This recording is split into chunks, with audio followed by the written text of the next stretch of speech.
ሰዎች የእውነት ነው የሚወዱኝ የውሸት ነው የሚለውን በመማወቅ ይችላል በሚያደርጉት ነገር አይኖ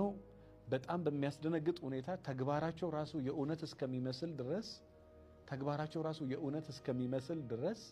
በጣም ብዙ ነገር ኢንቨስት የሚያደርጉ ሰዎች እንዳሉ አቃል አንድ ተግባር ብታይም እንኳን ሁለተኛ ይሄ ደመነፍስህን ደሞ ውስጥህን ደሞ ትከተላለህ ታዳምጣለህ ውስጥህን ስትከተል ስታዳምጠው እቺ ሴት የእውነት ነው የወደደችኝ የውሸት ነው ገንዘቤን ነው የወደደችው እኔን ነው የወደደችው መልኬን ነው የወደደችው እኔን ነው የወደደችው ሴክሹዋል ነገሬን ነው የወደደችው እኔን ነው የወደደችው እውነት እኔን ከወደደች ከኔ ውጪ ወደዚህ ትላለች ወይ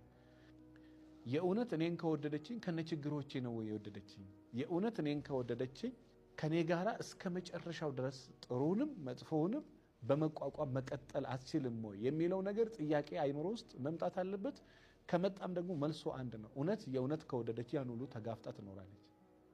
የእውነት ከወደዳት ሁሉን ነገር ከሷ ጋር በነገራችን ላይ ሰዎች የእውነት እንደወደዷችሁ ሌላኛው መታቆበት እናንተን ከነችግሮቻችሁ ሲቀበሉ ችግርን ወዳለ አይደለም ችግርን ተቀበለ ድህነትን ወዳለ አይደለም ከነ ድህነት ተቀበለ አንተን መልክም አንተን ቆመናም አንተን ሀብትም ያንተን ድህነትን ያንተን ባክግራውንድም እያንዳንዱን ወዳልክ አይደለም ተቀበላ መውደዷን የምታራግጠው በዛ መውደዱን የምታራጋግጨው በዛ ከነ ምናምንሽ ነው የተቀበለሽ ከዛ ደግሞ መቀበሉን የሚያሳየው ደግሞ ኢንቨስት ያደርጋል አቴንሽን ሰጥቷል በአፍ ብቻ ሳይሆን ፍቅሩን በተግባርም ይገልጻል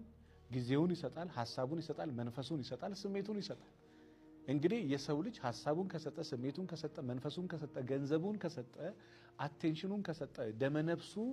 ውስጥ ደመነፍስሽ ፊል እስከሚያደርግ ውስጥሽ ፊል እስከሚያደርገው ድረስ ይሄን ነገር ካንቺ ጋር ካደረገ የእውነት ፍቅር አለው ማለት ነው የእውነት ደግሞ ቺና ሐል ካለው ከዚህ በኋላ ማሳደግ